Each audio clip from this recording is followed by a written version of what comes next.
Сәлеметсіздер ме, құрметті әріптестер, орыс тілі мен әдебиеті пәні бойынша жасанды интеллект құралдарын қолдануды үйренеміз. Орыс тілі мен әдебиет пәні 8-ші сынып 2-ші тоқсан. Сабақтың тақырыбы Рэй Брэдбери «Зеленое утро» 2-ші сабақ.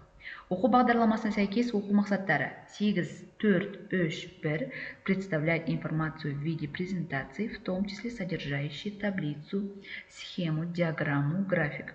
8.3.4.1 использовать виды чтения, включая аналитическое. Сабақтың мақсаты представляет информацию в виде презентации, в том числе содержащей таблицу, схему, диаграмму, график. Использовать виды чтения, включая аналитическое.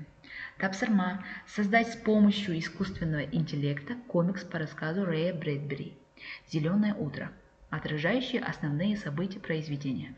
Оқушылар 3 топқа бөлінеді. Бірінші топ начало истории, екінші топ работа героя, үшінші топ результат.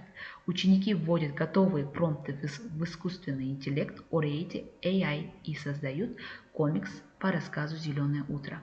Қазір біз бірінші топтың начало истории промпт копировать етіп аламыз. Енді хромға кіріп Oraete AI деп іздейміз. Міне ең бірінші шықты. Осы жерде дайын промптты енгіземіз.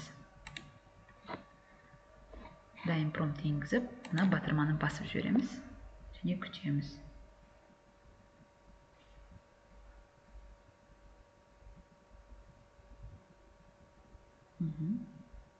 Міне бізге бірінші топтың бастапқы начало историяға тапсырма жасап берді.